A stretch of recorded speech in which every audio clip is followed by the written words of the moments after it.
అన్న ఇక్కడికి రావడం వచ్చి అన్న ఒక పెద్ద ముస్లిం సమాజం నుండి ఇక్కడ నిలబడి మన మధ్యలో గమనించింది. నేను ముస్లిం ముస్లిం దళితుల ప్రిన్సిపల్స్ చాలా కాలంగా పనిచేసి నేను చెప్పేది ఒకటే, క్రైస్తవులకి ఎంత ప్రమాదం ఉందో ముస్లింలకు కూడా అంతే ప్రమాదం ఉంది.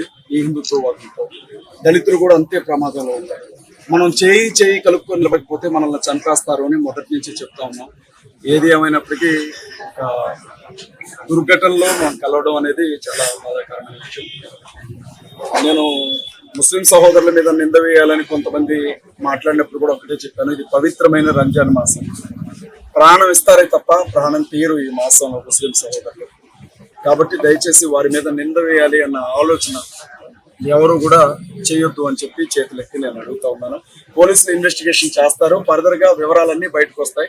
ఒకవేళ తప్పు చేసింది ఎవరైనా సరే అతన్ని మాత్రం పోలీసులు వదిలిపెట్టారు. క్రైస్తవ సమాజం నుంచి షఫీ అన్నకి ప్రత్యేకంగా కృతజ్ఞతలు తెలియజేస్తాం. యాక్చువల్లీ ఇప్పుడు ఏదైతే ఇన్సిడెంట్ ఉందో ఇది ఒక వర్గానికి సంబంధించిన ఇన్సిడెంట్ అయితే మనం ఎవరు చూడట్లేదు. ఎందుకంటే మానవత్వం మీద జరిగిన దాడి, ఇది మానవతానికి సంబంధించిన విషయం కాబట్టి యాక్చువల్లీ ఇక్కడ వచ్చింది కూడాను ఇది ఒక వర్గానికి సంబంధించిన ఎప్పుడు చూడట్లేదు. అసలు ఇది మానవతానికి సంబంధించిన విషయం.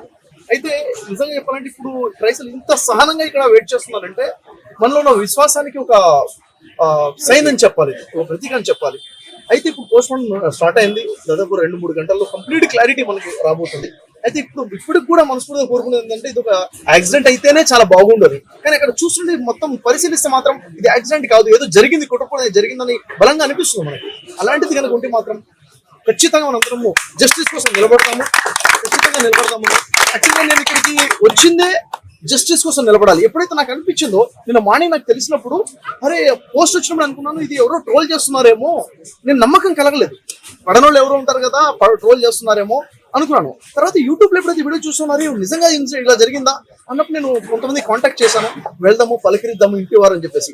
కొంతసేపు తర్వాత నాకు తెలిసింది కాదు దీనికి ఏదో జరుగుతుంది, సంథింగ్ ఒక ఇన్వెస్ట్ నడుస్తుంది అనే తర్వాత నాకు కొంచెం చాలా బాధ అనిపించింది. ఇలా జరగకూడదు, ఇలాంటి విషయం వెంటనే నేను ప్లాన్ చేసుకుని ఈ రోజు రావడం జరిగింది.